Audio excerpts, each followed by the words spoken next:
Hello, and welcome to another episode of History You Didn't Know But Should. I'm Ray. And I'm Chris. And today we're going to be talking about a unique historical figure that I imagine, Chris, the vast majority of our listeners have never heard of unless they live in southeastern North Carolina. Even then, there's a chance they haven't. It's former governor of North Carolina, John Owen. Yeah, it's interesting. Here we are in Bladen County, and many of us will take a lot of different roads here in Bladen County that have these historical markers. And we drive by this one historical marker quite a few occasions, and it says John Owen lived about a quarter mile from here. And it says that he was the governor of North Carolina.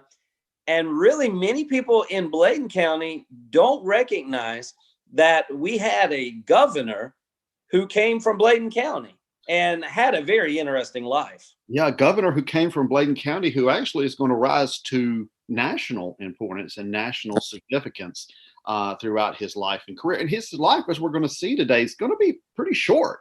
I think even by 18th and 19th century standards, he's going to live a relatively brief life.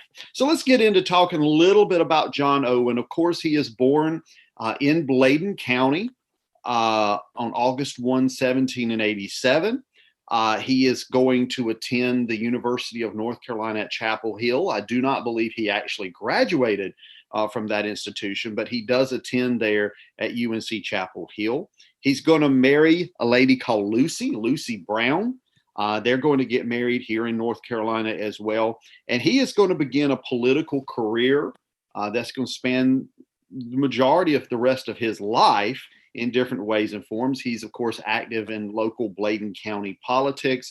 By the way, I did forget to mention that his father was a guy called Thomas Owen. And in a few episodes ago, we had talked about the Battle of Elizabethtown in 1781.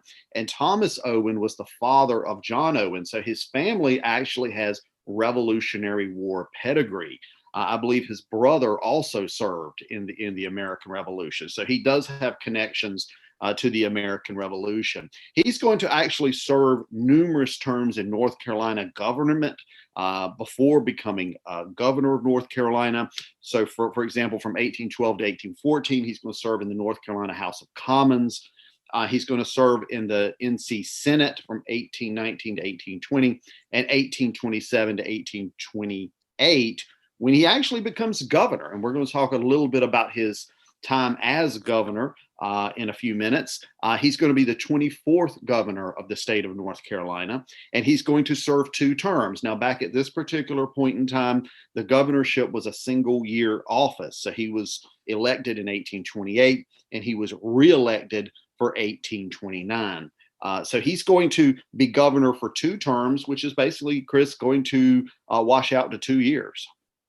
Yeah, and it's interesting because, you mentioned his family pedigree. And if you look at the Owen family, this was a very wealthy, influential family that not only had ties in Bladen County, but also journeyed all throughout the different areas of North Carolina. You mentioned his father, also his brother, James, who was a wealthy plantation owner in Bladen County, who actually also served in Congress. I think he served in Congress a few years before his brother John did, but his brother later became president of the Wilmington-Raleigh Railroad.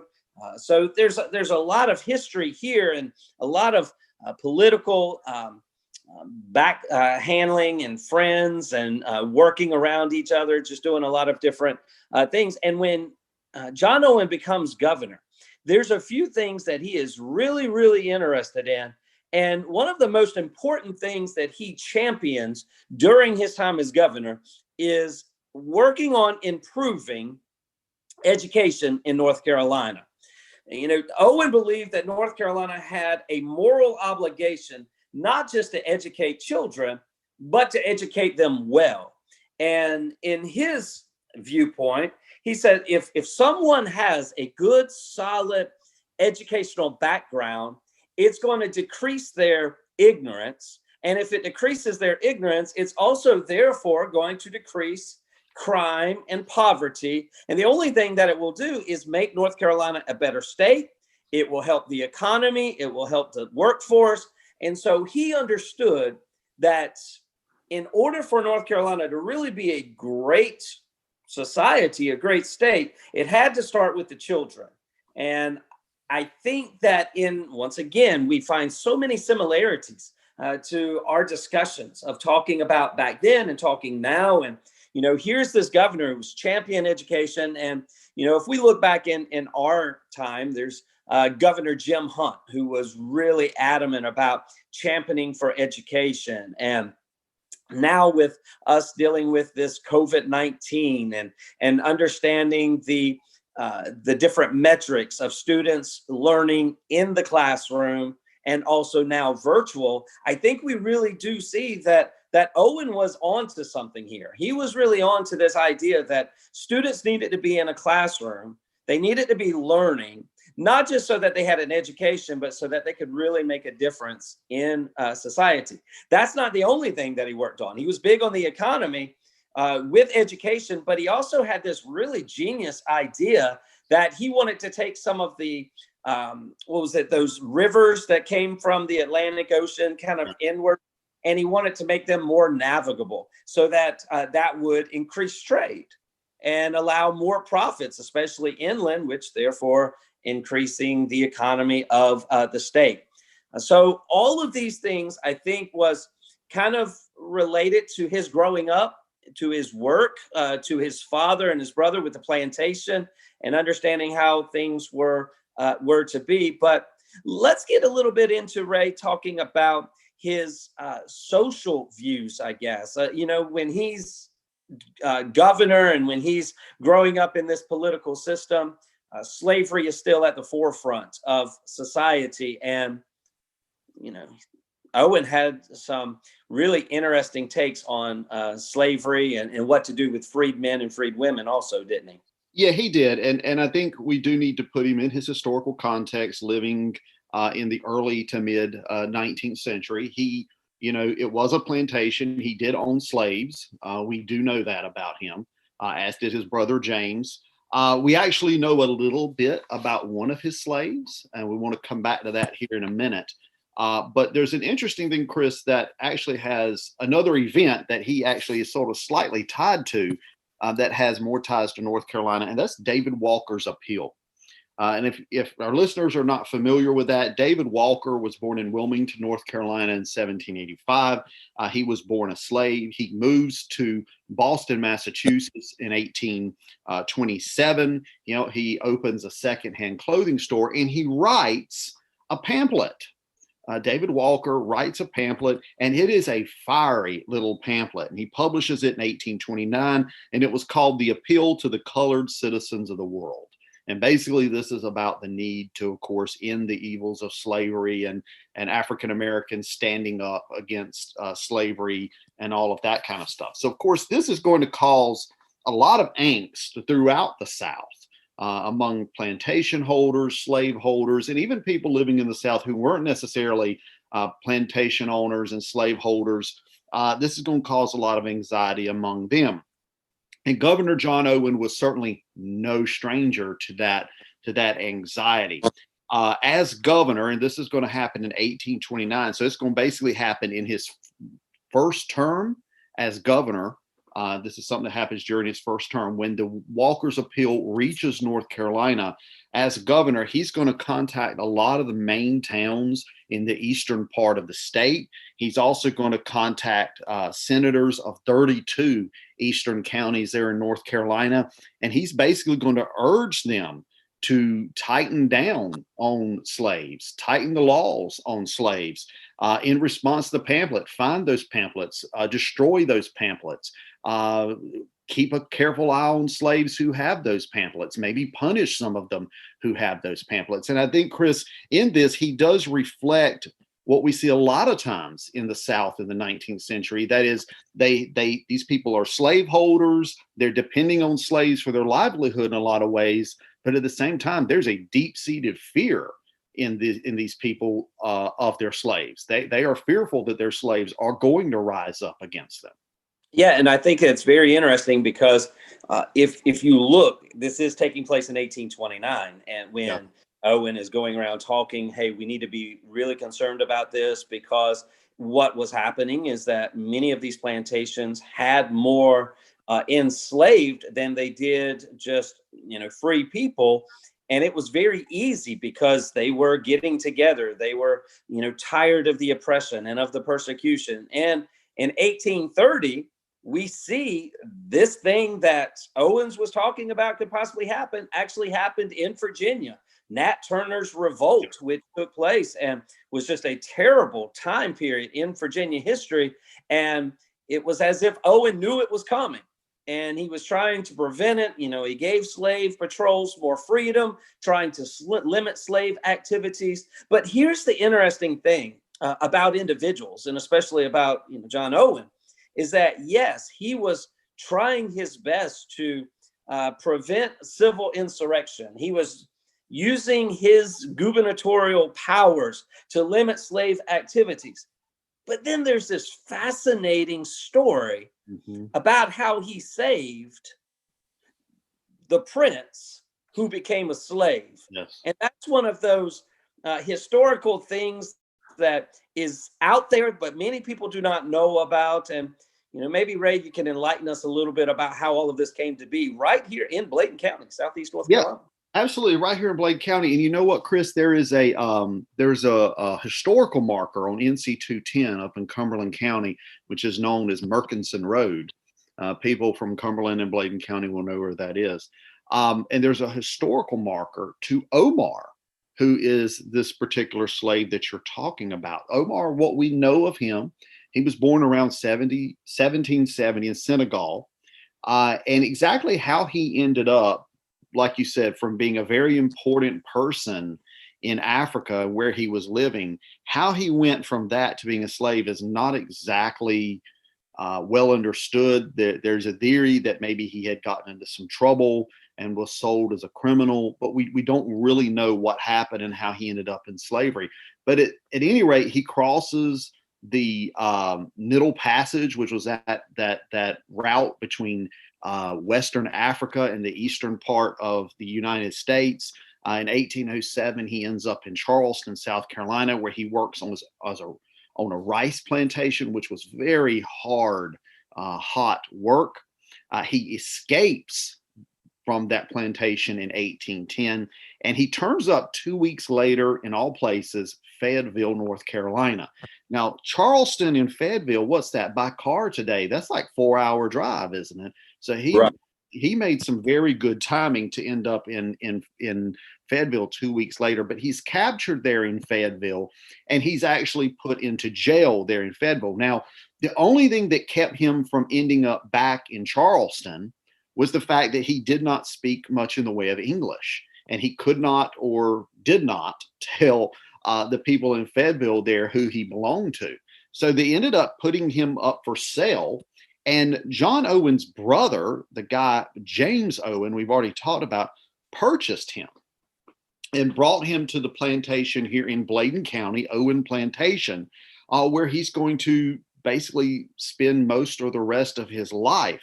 And it is interesting, you use the term rescue when you talk about him, and it does seem that he had a very, that he was treated very well, at least as far as a slave's concerned. They purchased him his own private copy of the Quran. He did eventually, we know eventually he converted to Christianity. And by 1820, this is fascinating to me, Chris, he was a member of the First Presbyterian Church in Fayetteville. Here you have a slave from living in Bladen County who is a member of a church in Fayetteville. Yeah, I found it interesting that Omar actually wrote in his letters later on, talking about the Owen family. And he specifically said that the Owens were kind masters, that basically they not only clothed and fed, but as you mentioned, gave him a cabin of his own, but they made him feel as if he was part of the Owen household. And in the society back then, and in the way that, here you have this gubernatorial person who is saying, we got to limit slave activities, but yet here is this enslaved person that they have rescued, who have basically given him the keys to all of the doors in their house. Yep. You got the Owen children that are calling him Uncle Moro, and he is sharing a table with them. And so I think you can just see that, sometimes when we study history, it is so important that we look at all facets of history to try to understand, why some people acted against slavery, why some people did not act against slavery, that it wasn't necessarily because of their morals or because of their values, but that it was because of certain conditions or certain things that were upon them and caused them to not be able to do that. And so I just thought this was a fascinating story. You mentioned about becoming a member, and I thought it was hearing him talk about how he would have to walk all the way down in the church to the very front, but he would do it straight back and with pride. But also, Ray, there's a church that is called Beth Carr, which is here in Bladen County, which is the first church that Omar actually stepped foot in. And so you can just imagine what it must have been like for this individual. Spoke no English, understood very little, but yet came and found religion through the help of two men who paid his ransom, if you will, in Cumberland County. So now, we that's a beautiful story, and it talks a little bit about John Owen and some of the things he did. But John Owen also had a hothead side to him also. And, I thought it was pretty interesting that in 1831, after his term had ended as governor, he expected to become a senator, United States senator. And back then, of course, the General Assembly basically guided people through the ranks of the different portals of offices. And here you have a former governor who wants to become senator and seems to think that it's in the bag, that it's going to be given to him, it's going to be handed to him. And actually what happens is he loses this race to a man whose name was Willie Mangum, and he loses it in 1831. And he was so ticked off because he just knew this was his seat, his Senate seat, that he actually challenged William Mangum to a duel. We got to remember, of course, everybody knows about Hamilton and Burr and all the duels back then, but he challenges him to a duel because he lost that Senate seat by one vote. Now, cooler heads will prevail, and Mangum and Owen will not fight in that duel, but that causes John Owen to come back to Elizabethtown or Bladen County. And he says, well, what do I do now? What should I do? I don't know. I can't just stay here. I mean, I'm a former governor. I should have won Senate. And so what he decided to do is run for state Senate. And so he has one more election that he wants to run, and that is for state Senate. And what's interesting with this is, once again, I think that he just thought for sure that he was going to win this. And I read this article from the Bladen Journal, and it was written years and years ago. And I found it was pretty interesting that he loses this state Senate seat once again. And he loses it to a man whose name was Lionel Melvin. And Lionel Melvin, actually, Ray, if people were to go to White Lake, and if they look right next to the municipal building, there's a house there. It used to be a doctor's office in that house, but that house is there. That's actually the house of the state senator Lionel Melvin, who actually defeats John Owen. And John Owen becomes so ticked off because he thought he belonged, this seat belonged to him as a sitting governor, and he thought he should have the position. He loses to this local guy named Melvin. And so what does he decide to do? He challenges Melvin to a duel also. And the Bladen Journal article has a really unique take on this, that Melvin, who was a farmer, and he said, fine, I have to accept the duel, because if I don't, then basically what happens is my reputation will be ruined. And so he challenges him to the former governor to a duel, but he says, the only way that I'll fight you is not with a sword, not with a gun, but he chooses to use what's known as a broadaxe. And a broadaxe was like 15 pounds. And I mean, it was this heavy thing that you would use to be able to chop down those really, really heavy trees. And so he says, I'll challenge the former governor, but I'm going to challenge him using a broadaxe. And evidently, Owen recognized that he was probably going to get beat. It was going to be really ugly. So he declined the challenge. And so Melvin wins the seat and later becomes one of Bladen County's most popular sheriffs. And just two interesting stories about dueling here in Bladen County. Once again, things you should know, but you just don't, because we don't go out there and just do the research. That's right. I mean, and what a fascinating thing. If he had won the U.S. Senate seat, or if he had won a third term in the North Carolina Senate, some of the things he would later go on to do, he probably wouldn't have done. Especially if he had gotten in a fight with a guy with those type of axes. I mean, that's what you call serious stuff right there. And Ray, last story that I want you to tell today before I know we have to go. But think about this. So here's this guy from Bladen County who rescues a former prince who became a slave, who challenges a guy that he loses to a duel, and that doesn't happen. Then another guy challenges him to a duel with a broadaxe. And yet, in spite of all of that, being a governor, he gets asked for one of the greatest invitations that you could ever ask for as a politician. Tell us about how that comes about and what the ultimate result is. Well, what ends up happening is two things here. Number one, on the national stage, of course, you have the rise of the Whig political party. In 1816, or shortly thereafter, the Federalist Party sort of goes away. The Democratic Republican Party, or the Democrat Party, pretty much rules the roost for a few years. And then you have the rise of the Whig Party. And John Owen attaches himself to that movement. It's very much an anti-Andrew Jackson type movement. Whatever Jackson was for, they were against type of thing. And he once again gets involved in North Carolina state government and also in national politics. In 1835, there is a move in North Carolina to write a new constitution, to update the constitution that had been in place. And the Constitutional Convention is held in North Carolina in July of 1835, and they do produce a revised constitution. And he is part of this body that produces this new constitution.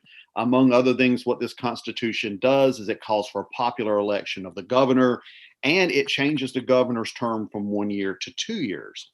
But interestingly enough, there's two things that are done in this new constitution that he actually took public positions on. So, for example, in the new constitution, free blacks were disenfranchised, not allowed to vote. He actually opposed that. You talk about, the conflict between him, on one hand, responding to David Walker's appeal the way he did, but on the other hand, helping Omar the way he did. And here you have him in 1835 standing up against the disenfranchisement of free blacks. He also he opposed what ultimately ended up in the Constitution of the state there. And he also opposed the religious qualifications for office holders. And of course, he loses on that front as well, in that both the disenfranchisement of free blacks and religious qualifications for state office holders both end up in the Constitution. But it is interesting that in 1835, he opposed both of those measures. I find that very fascinating, especially when compared to, his position on slavery at large, it seems. It's very interesting. He also gets involved in Whig political politics in North Carolina and at the national level. And in 1839, he's going to be the chair of the first Whig convention in the state of North Carolina. The same year, like 2 or 3 weeks after the state Whig convention ends, he goes to the national 1839 Whig convention in Harrisburg, Pennsylvania. And Chris, you know what? He is elected president of that convention. So He serves as the chair of the first Whig convention in North Carolina. And he goes on to be the president of the 1839 National Whig Convention there in Pennsylvania. Talking about a local boy done good. Wow. He definitely did. But what's interesting there, Chris, is history could have taken a very different turn. In the midst of that convention, when William Henry Harrison was nominated to be president, the Whigs approached John Owen about running as his vice president, and John Owen turned them down.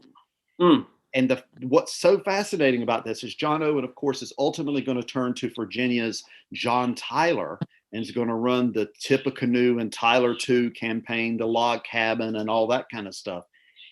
And of course, William Henry Harrison dies just 30 days after taking office, making John Tyler the first vice president to become president upon the death of the president. If John Owen had said yes, if he had accepted that invitation, he would have been president of the United States, and history would have turned out very differently.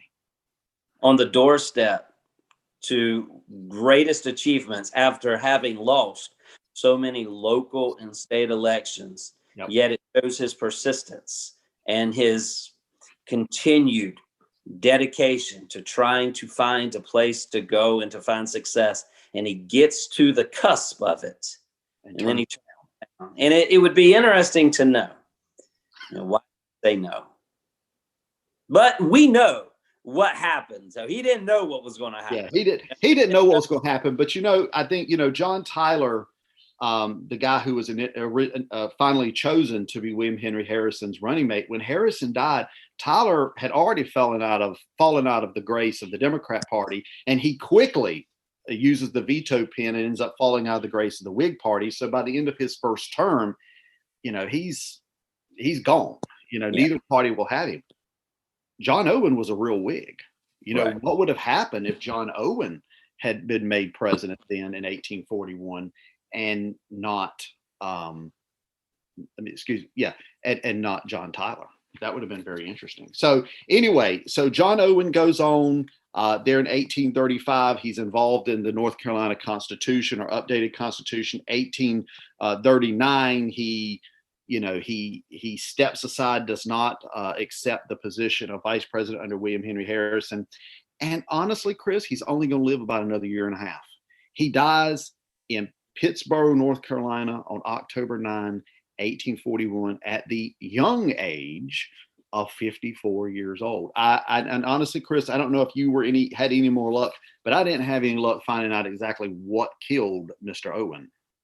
No, couldn't find out exactly what it was that caused him to leave this earth at a young age, even then. But it is interesting to note that if you're ever in Bladen County, if you drive down Owen Hill Road, you come upon the remains of the place where an individual almost became president, but declined. Yeah. Fascinating stuff right here in Bladen County. I really enjoyed learning about John Owen. I've passed this mile marker many, many times. I've read it. I saw that he was governor, but I had no idea of how fascinating his backstory was. And still to this day, there's so much that we can learn about not just Governor Owen, but all of the governors who have made their way here in North Carolina. Yeah, you don't have to be George Washington or Abraham Lincoln to have a fascinating story. Even the lesser known or absolutely unknown historical figures often have very interesting stories. So we hope you've enjoyed this episode of History You Didn't Know But Should, and we hope you will share this podcast and listen to our other podcast. And we're going to be coming out in the next few weeks with even more interesting topics that we hope you will find interesting. If you have any suggestions, comments, replies, you can always email us at historyyousshouldknow@gmail.com. That's history, the letter U, should know, @gmail.com. We look forward to talking to you again next week. See you then.